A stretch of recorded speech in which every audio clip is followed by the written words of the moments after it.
All right, welcome to the Meshpoint podcast. Tonight, we're excited to have Coach DeMarco. He's the head coach at Geneva College up in Pittsburgh. Coach, how you doing tonight?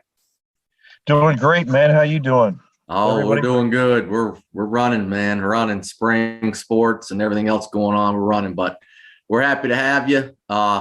We always kick it off with, with your journey, right? Playing all the way up through now being at Geneva. Yeah, well, went to a school that won a national championship. I went to it for all the reasons that all of us football guys go. Football. And I got there and everything was great, but had a transfer. I just ended up at Geneva as a student, which ironically is only 5 minutes away from where I grew up. And I said, I will never go to Geneva College. And a year later, I'm at Geneva College and graduated from there with 3 degrees, played football. I was actually Geneva's first academic All-American. And that had everything to do with the people that were teaching me. It had nothing to do with me. I'll tell you that. And then from there, turned down a job with the federal government to go to Georgia Tech to work for Coach Bill Perry as a graduate assistant in Atlanta in 1984. And my roommate at that time was a very familiar name in obviously triple option football. And one of Paul Johnson's right-hand men was Mike Seawalk. We were roommates together. And so that was great. So I went to Tech to get an MBA and was coaching the defensive line. Signed up for second semester or third semester class, whatever it was. Found out that Georgia Tech didn't have an MBA. So that might have been good for me to research before we went down there. And I ended up at WVU working for Coach Nealon, again, on the defensive side. And I actually had a position that he gave me. Got out, and believe it or not, was faced with a situation of, what should I do? Should I get right back into football? I was at D1, and, there was job offers on the other side of the country. Didn't want to do that. I got hired by a football guy in the pharmaceutical industry. And the funny thing about this was my territory was exactly right back in my own hometown. So I could be a volunteer at Geneva College as a defensive guy. So they got me for free for about 5-6 years. But it was a great situation. It really was. And through that, I just able to pay bills and make some money in the pharmaceutical industry. So those of you that can see this bald head, actually the last drug that we were supposed to sell or detail or whatever to the doctors back in the day was a drug called Rogaine. So that's the stuff that put on your head and make you grow hair. That was a before picture, man. I'm telling you, I had to get out of it. In 93, the president asked if I consider being the head coach. And, it happened. We were NAI for a long time. I had great success, NAI, and then we've just moved to Division III in the last 10 years, and it's different. But that's it in a nutshell.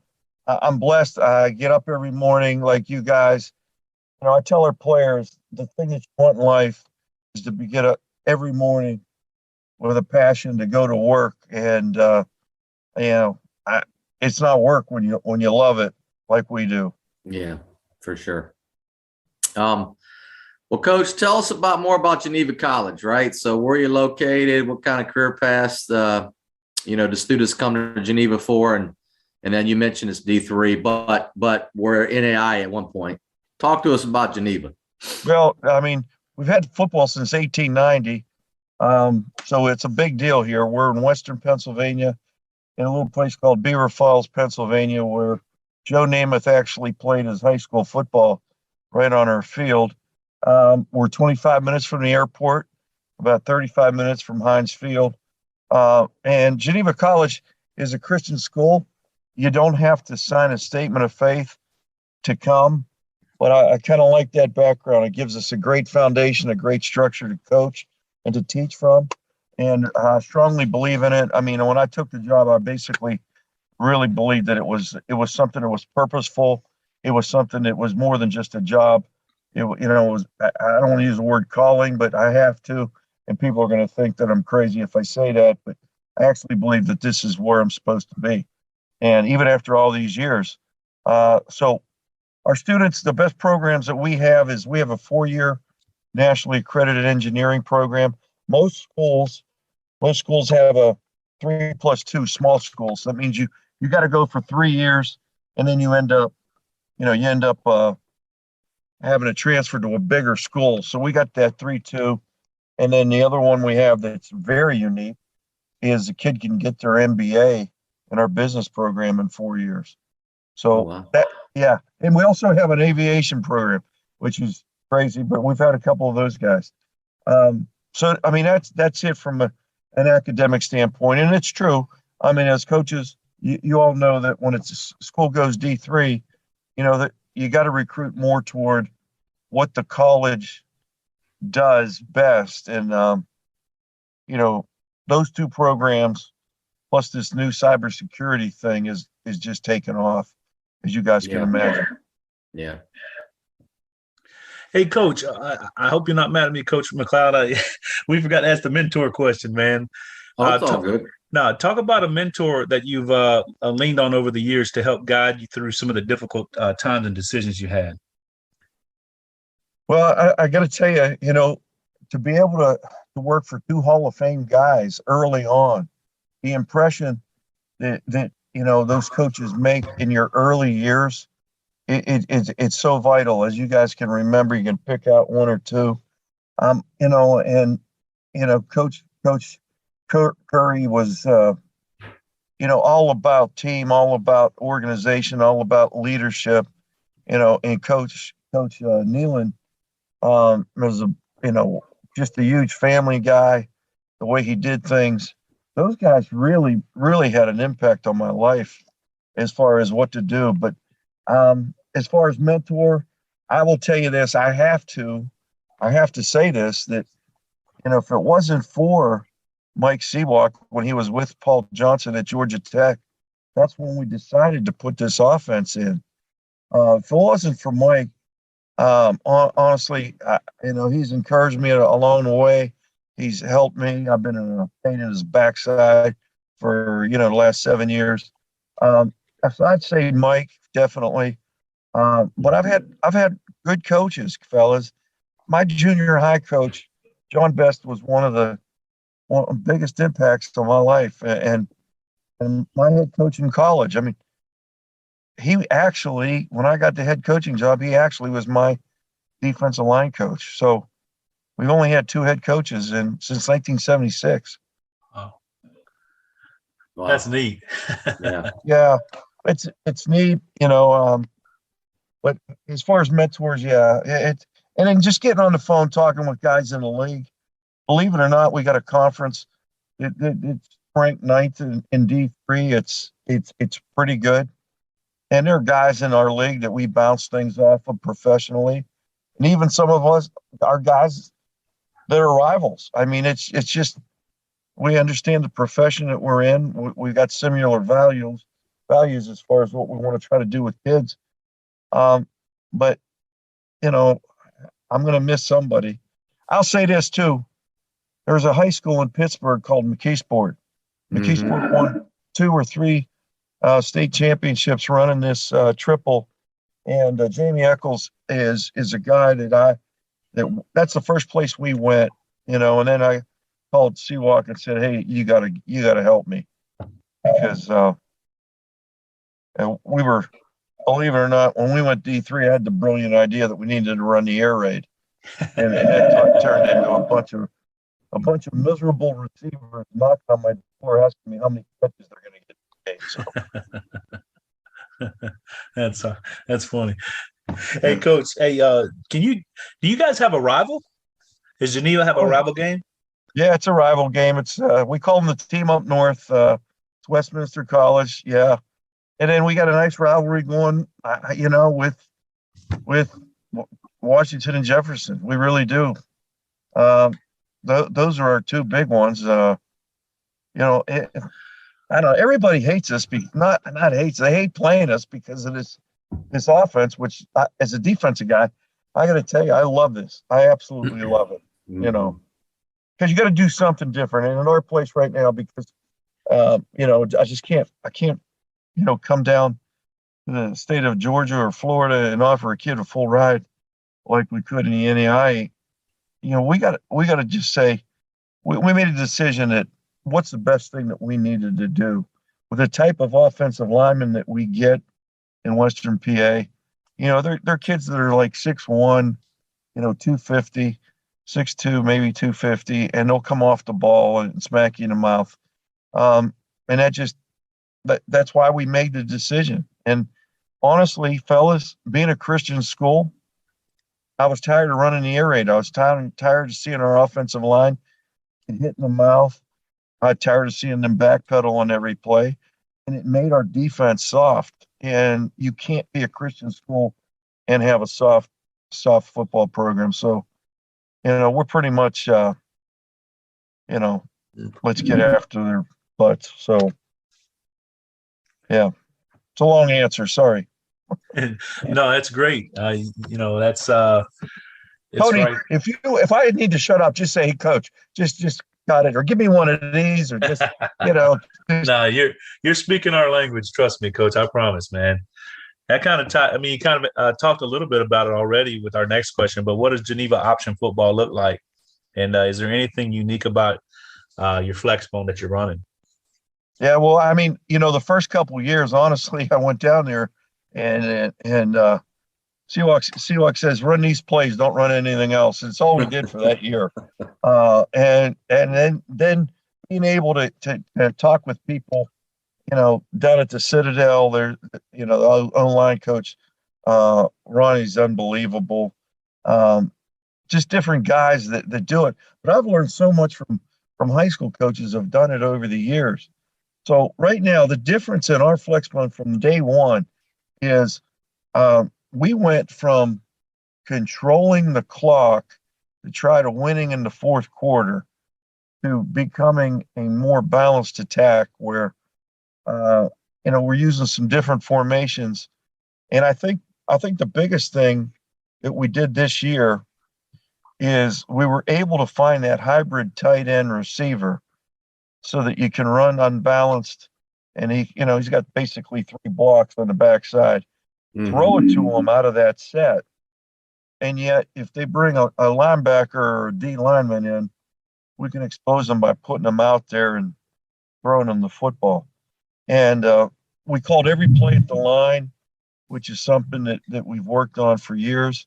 And so we kind of controlled the tempo, and that really, really helped. I got to give a lot of credit. One young man that's been in our program as a guard and really absorbed these blocking schemes when he was a player. His name is Chris Corrado, and Chris is our offensive coordinator. I just made him OC this year, and he coaches our offensive line. And I know that for offensive linemen that have a guy as the OC, I mean that's like a big deal. It's like, Heck yeah. 20 minutes of fame in life. Yeah. I met him at the recruiting fair. He's a good dude. He is a good dude, and he's an intelligent guy. He was going to go to law school and then got bit by this football thing, and he's a heck of a coach. He simplified things where my mind, goes in a different direction. He simplified things in the way we install, during camp, either 1-backer, 2-backer, or 3-backer look. And the guys up front know what they're doing. They really do. And that is, to me, the first step in being able to build this thing. Yeah. They got to be good up front. Well, Coach, can you talk about your love for belly and belly option a little bit? Oh yeah, that play had been a real good play for us, and we ran it in unbalanced, and it got that unbalanced formation. You guys might call it heavy or whatever, but believe it or not, when we were in the NEI, we were playing a team called St. Francis in Fort Wayne, Indiana, and their head football coach had been at Georgetown and was running the same stuff, and he was running the triple. That was on the chat the other day. Yeah. And, and I told you, I'd sat down with Kevin at the end when we were going to NAI, and he wanted to know more about the 3-3 that we run, and I wanted to know more about that set in particular. And so we ran that set even when we were running the air raid. Then we morphed into, obviously we go into the triple, and it's some similar concepts. So 44 and 45, which is our belly play, was a big deal for us. And then we started seeing a lot of 4-2-5, and it was different because the linebackers were in the B gap.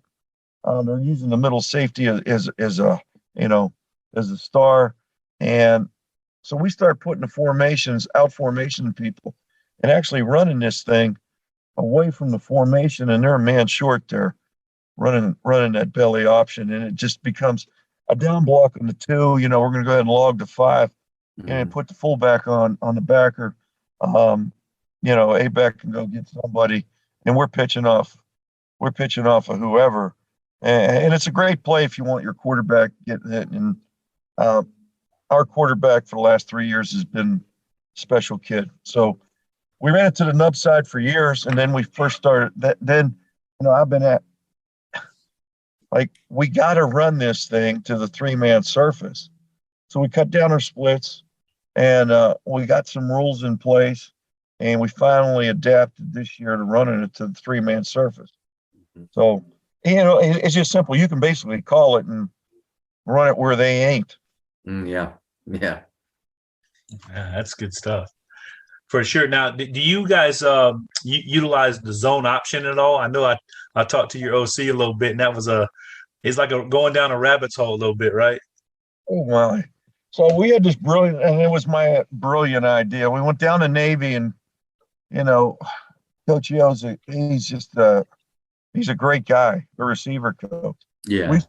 We're 2 days down there trying to learn the zone option, and we probably had 4 or 5 tags to it, right? And the idea was we had a couple of quarterbacks, one kid that was a transfer kid from a 1AA school, and it was like, hey, this can be the answer to our problems. I mean, we can get this put in, and that's when Navy was really, really big on the zone option, and it was kind of crazy because we would run a tight end to that side, but yet to the other side we would run our spread, or our, we call it our red formation, with our A back and our X out the other side. So we were Navy to the tight end side, and we were Georgia Tech to the split side. And so we got into zone option, and it just became a thing of so many different tags, so many different things. And we ran a little bit of zone in the air raid, not real well, but we kind of put it on the shelf and really went with this play as something to get on the perimeter. And I'm not knocking 28, 29. I'm not knocking the zone option. The guys that know how to do it and do it well, we just did not have time to be able to do everything. Yeah. As you guys know, it's the rule of thumb is still this: you put something in, well, what are you throwing out? Because we're all competing against time. That's what we're competing against. Yeah.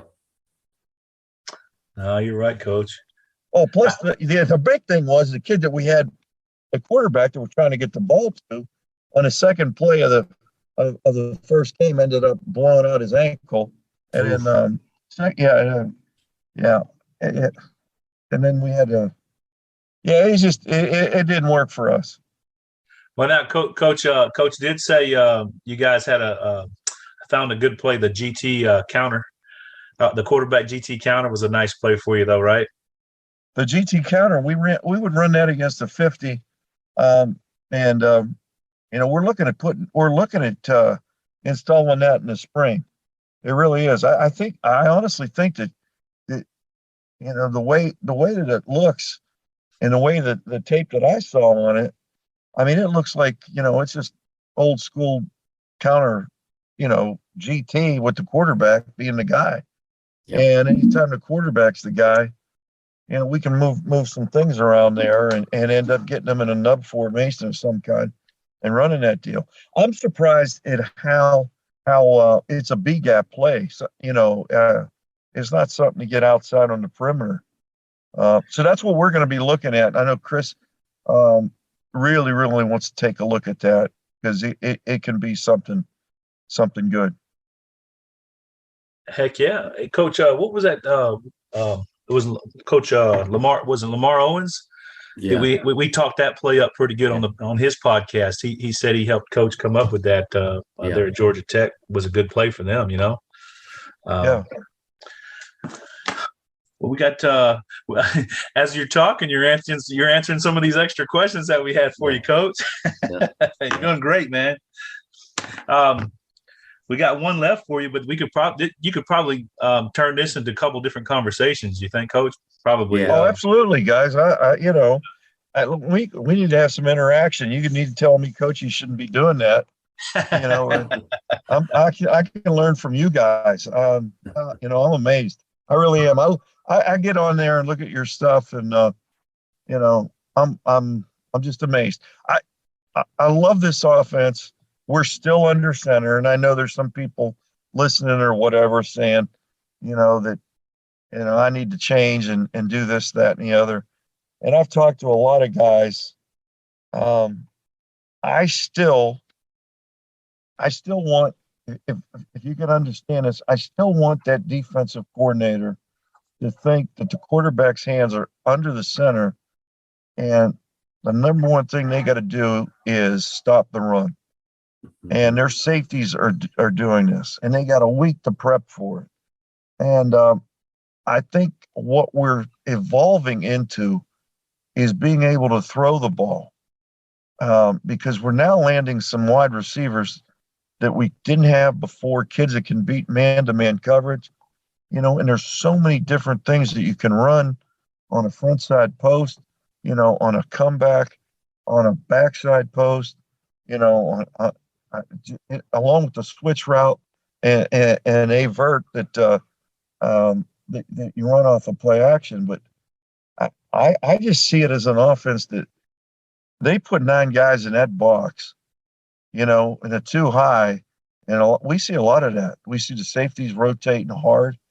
And as soon as that backside safety starts coming down for the dive, we're running a vert, and that kid's basically bending that thing back in the middle of the field.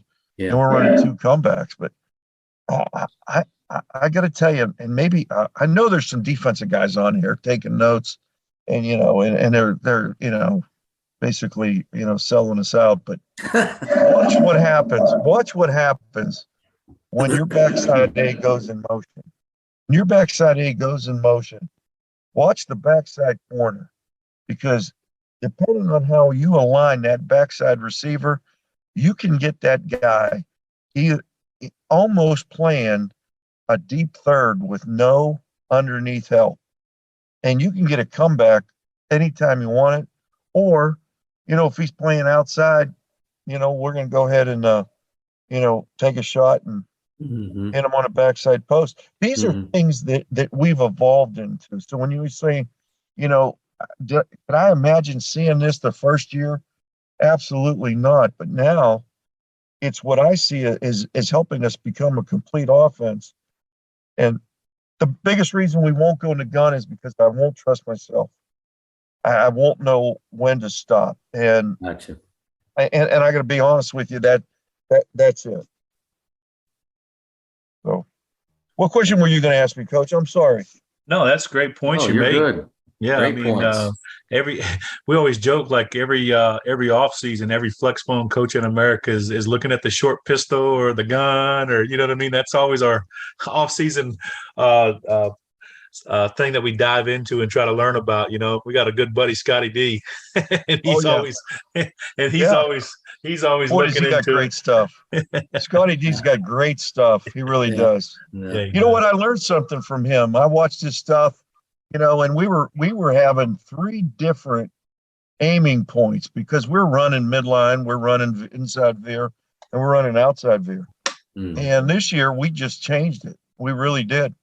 And our inside and outside veer is the same aiming point on the outside leg of the guard. And if it's a 4-eye, I mean, we're going to just block down and have the B back, go ahead and run them outside. And it worked for us this year. It really did. And I remember, listening to his stuff about his mid-zone stuff, or mid, what his aiming point is. And, I'm learning, fellas, honest to goodness. I've been a head coach for 30 years and I'm learning.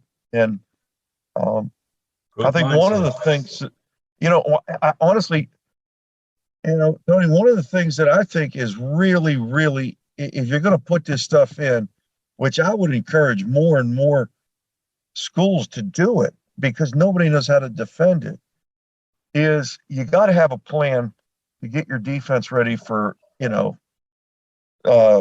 10 personnel. You got to be able to, so the first thing I did when we went down to Tech is I sat down with, at that time, their DC was Ted Ruth, who was a player when I was there in '84, and said, Ted, do you get enough reps? How do you do this? As a defensive guy, and that you guys are shaking your head because, how do you get your defense ready when, it's tough. They're seeing something that they're not going to see during the regular season. So we've kind of put some things together to be able to do that in practice. Mm-hmm. Yeah, you do have to make sure you're paying attention to that stuff. Right. Well, Coach, maybe talk about a drill you think is really important with the flex phone. One you've noticed that really has helped your kids get better, and kind of just talk about it a little bit. Well, I'm going to go back to the old school A-frame. Okay. I think the A-frame is something that needs to be done every day. I think we can rep so many things on the A-frame. Yeah. And we used to do it without a center. Then we brought a center. Center comes over, and then I put in a nose guard with the center just because I want the kid snapping the ball and getting a realistic thing. But the A-frame to me is you got to be able to rep that. You got to be able to, we use this term pitch count during fall ball on how many pitches we want the quarterbacks to get to. And I mean, it's kind of funny, but we'll have an arbitrary number. Like we want to be able to pitch the ball 1,200 times or something like that. Right. And, it doesn't matter if it's an A-frame and they're pitching the ball, it counts. It doesn't matter if we're running perimeter drill or not. But that A-frame drill is something that they can get something and always can be a pitch. I mean, the 2-ball drill exactly. You're sitting there and giving the guy a read, and it's a give read, and you throw the ball back to the quarterback, and he's going to pitch it, to the backside A. I get upset whenever, we're not. I call it dead air. Whenever that B back and that quarterback mesh when you can actually see the football on film. Right. And when that happens, we're going right back to the A-frame. To me, it stopped. We even rep our rocket toss off. Good. Yeah. Because we used to line it on a set. We'll line it where there's, we got the sport called soccer at our school. And actually, when I had the field done originally as the AD, we had a soccer stadium. But the soccer thing, it's kind of crazy. It has this like yellow line wherever we put the A-frame. And I told our guys, our A-backs, whenever we run rocket toss on the A-frame, that soccer line was put there exactly for this drill, not for the soccer team.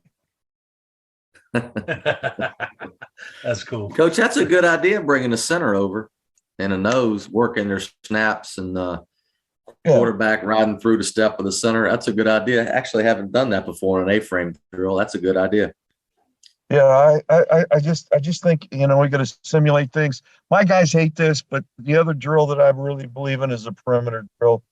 And you got to have it, and I want to ask you guys on it. I mean, when you guys do perimeter, how are you doing it? Are you repping one, just your basic, not basic, but are you running inside veer against every look on the perimeter?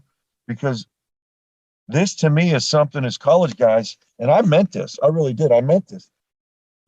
With them changing the rules and the NCAA, this conspiracy that they have going against, they really are. They're just conspiracists. It's got to be about entertainment. It's got to be about scoring points. It's got to be about this, that, and the other. They're full of crap because there's no medical evidence on this thing. I mean, they're just, if you can't take on a cut block, then you shouldn't be an athlete playing defense. It just, I don't know where I was, but what do you guys do on the perimeter as far as will you rep all your options on the perimeter, or how you do it? Yeah.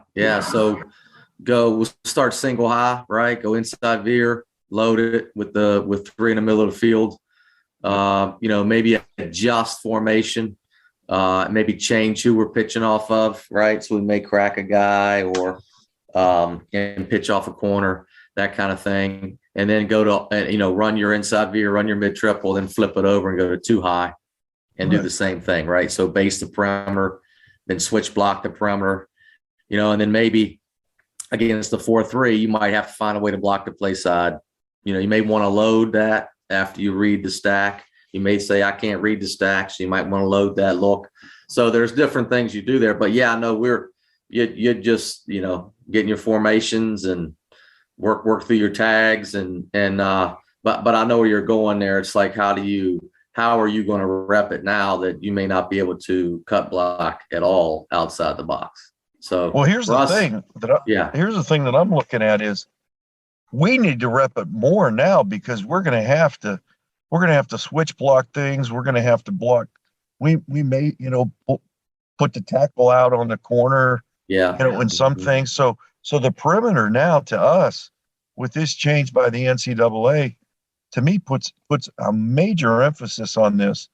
And we'll go right and left and switch the quarterbacks, but my guys hate that because I like to go 100 miles an hour, get it on tape, and then we'll go in and watch it. Right. And you go through a lot of A-backs that way. But, right. I don't know. Tony, what do you think on that? Well, the first thing I was thinking about was Harding and the way they practice in the half line format, So they don't have anybody from the center back usually, and anytime they can save the A-backs from having to run motion, you know what I mean? They try to do that. If it's just I don't know, like a play like zone dive, you know what I mean? He's just going in motion, and it's just they'll try to save their legs any time that they can, you know what I mean? Like if you're repping belly, you know what I mean? The motion is just for eye candy, basically, right? That kind of thing. That's it. Yeah. So you can kind of schedule, if you're going to have motion or if you're not, or work some other kind of tag, or where that guy doesn't have to be there. But the half line format, I don't know if have you ever been out to Harding or got to see any of their stuff? I've seen their stuff, and I think those guys are amazing. I'd love to get out there. They say they do a great job. They say the secret sauce is in the way they practice. Yeah. And they're not. How do you say, Coach? Like they're practicing on bags. It's more like rule application. You know what I mean? And, they don't as opposed to, it's not as physical. Yeah. Well, I can tell you this. We had to do that last spring because of COVID. And if you talk to Chris, you talk to our OC, our O-line coach, we were hitting bags, and that helped us. It really did. It helped us. So when we go to this perimeter thing, we're not necessarily. I mean, you can't bang them every day. I mean, you just can't. Right. You just can't do it. Right. But I'm real interested on. If when you watch them, they're having coaches out there, and so the coaches are the landmarks for the players where they're going. They give all the different looks, like Coach McLeod just kind of mentioned. And I tell you who else does a great job is the guys over at Fringe University now. They used to be at Bethel. Yeah. And those guys are doing it. It's all the way. You got to. It takes a lot of work on the front end to schedule it all. Coach McLeod, he helped me last year as I was coordinating to kind of learn how to practice.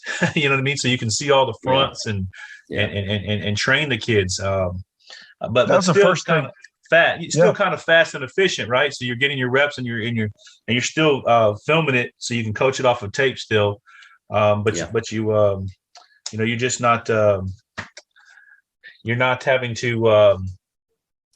You don't have to use kids. be as physical. Yeah. And you don't have to be as Yeah, physical. exactly.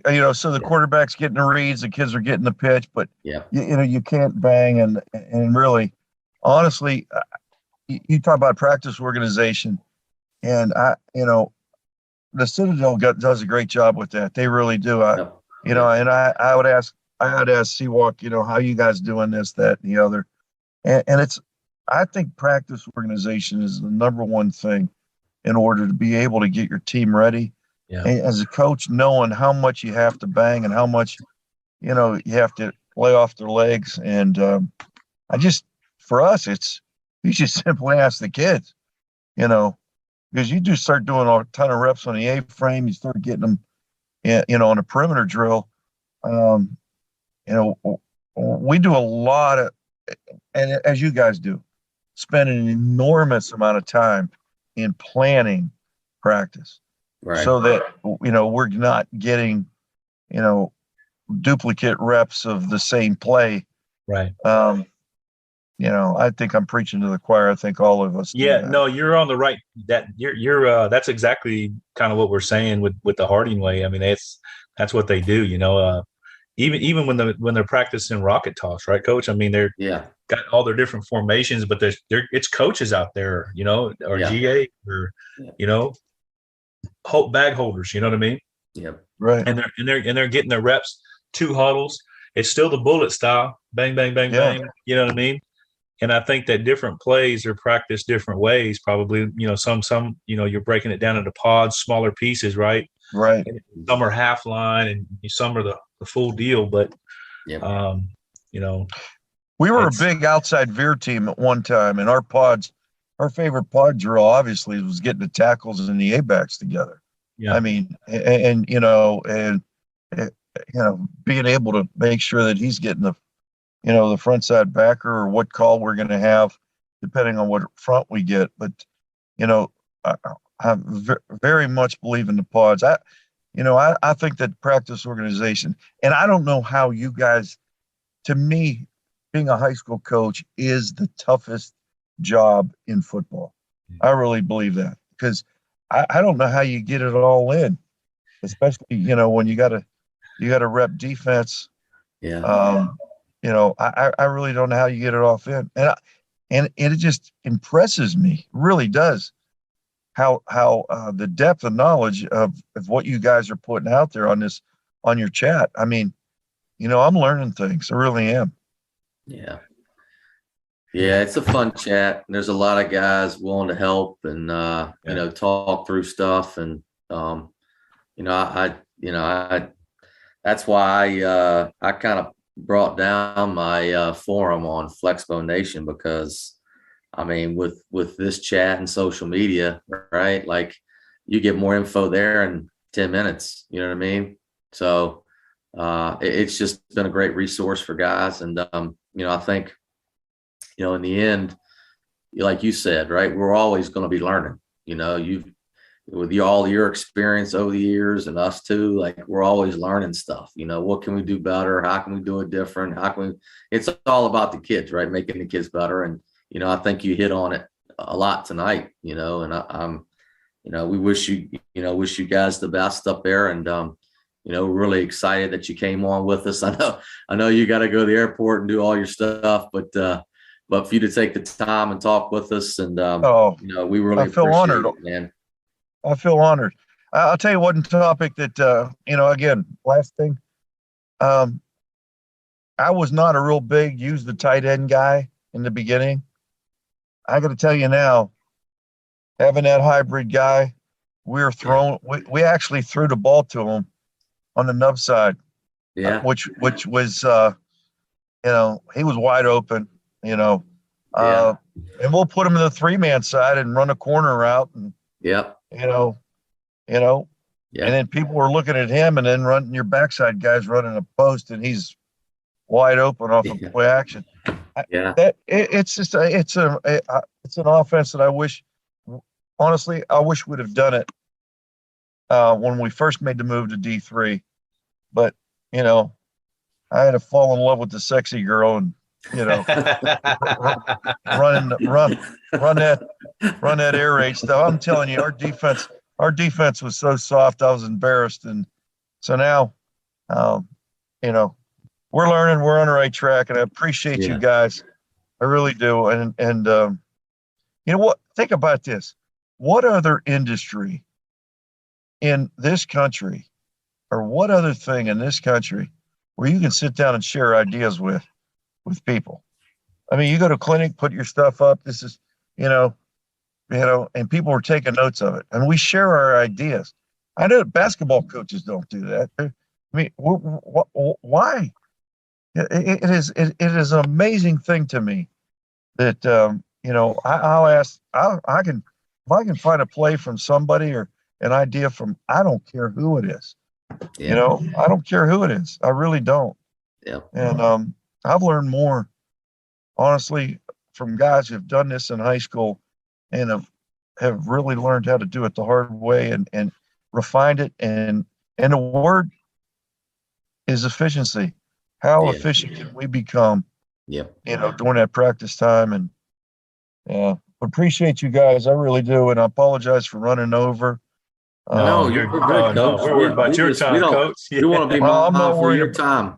I'm not worried. He got to get his bags and everything. I'm not worried about that. I just, I don't know. I mean, I want you guys, what's your thought about what I'm saying about having that quarterback's hand under center? Because those safeties, it's just this, it's a psychological thing on the defensive side of the ball that's saying, here it comes. Yeah, here it comes. Yeah.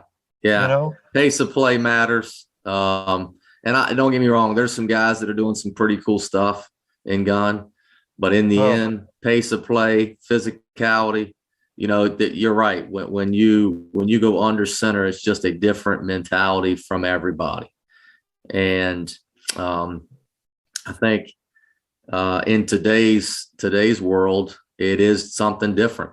And I think if the kids can embrace it, man, it can really work for you. So I agree completely. Mentality, the brotherhood, depending on your teammates. I mean, it forces all that. And, I don't say you're not going to continue to develop your players and develop them in certain ways, but just running it forces them to be good teammates. You know what I mean? So it's the ultimate. It really is, because, like I said before, I wasn't joking. I mean, we ran that air raid thing, and I had 4 receivers, coming in, and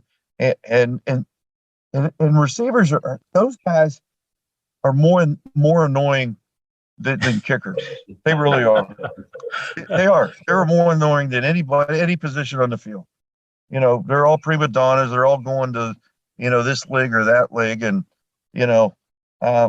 that's why one formation we had this year, we had 2 tight ends, 2 wings, and a B-back. What the heck? What the heck, right? Yeah. So appreciate it. Safe trip out to the airport to get your guy, and good luck, man. We'll look forward to following you. Yeah, we're in Western PA. I mean, we're only 25 minutes from the airport. Once we start getting good at this thing, and we are getting better. I'm telling you, we're getting better at it. I watched it on YouTube. I watched the game. I was just looking at the trying to figure out who it was that I watched, but I put a couple clips up on Twitter. You do look impressive. The O-line sprinting off the football, you know what I mean? And I love the belly that you're doing. And so you guys definitely are getting really good. I liked what I saw. Yeah, when you win, it's all great. It's like the highlight tapes you show these recruits, right? And I'm very honest with them. They come in, put a highlight tape in. I tell them, hey, we're going to score a touchdown on every one of these plays, man. Watch this.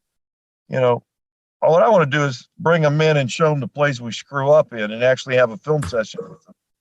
because Yeah.